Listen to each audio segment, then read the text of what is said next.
Castling early in the game is generally a good idea because you do two things at once. You get your rook into the game, and you move your king toward the corner where he will be out of the way of most of the action in the center.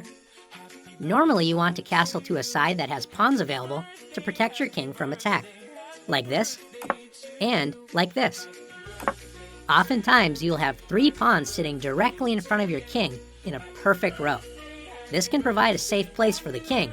However, these pawns also create a wall that the king cannot move through. And as you know, being able to move is one important way to avoid checkmate. In this position, you can see 3 pawns in front of black's king. Notice all of black's pieces have left the back rank, and the king is all alone. Remember, ranks are what we call rows in chess. What would happen if you were able to check the king on the back rank? Let's see. Rook to e8 delivers checkmate. Black's own pawns prevent the king from escaping the back rank.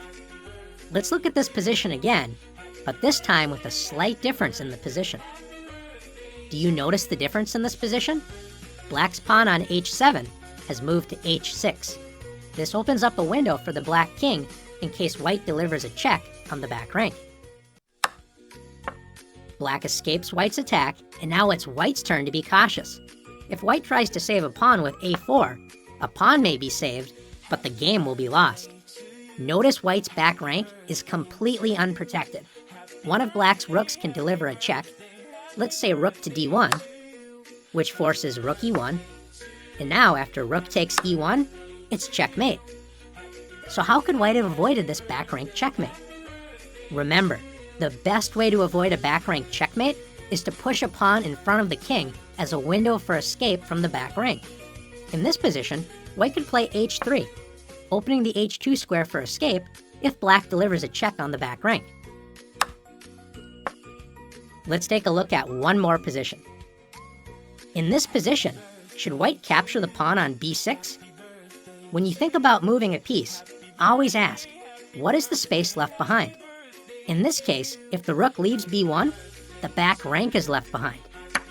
This allows black to finish the game with a back rank checkmate. Obviously, white cannot allow this to happen, so let's see what white should do instead. White needs to open a window for the king's escape and move one of the pawns in front of the king. But which pawn should be moved? Let's try g3. This does open a window for white's king to escape the back rank, but it also weakens light squares right in front of white's king. This allows black to play bishop to h3, preventing the white king from escaping the back rank. So g3 actually makes white's king less safe. This leaves us with moving the h-pawn.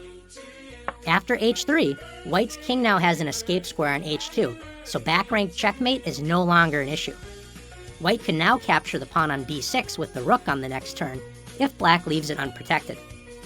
Now that you've learned how to deliver and avoid back rank checkmate, it's your turn to practice back rank checkmates.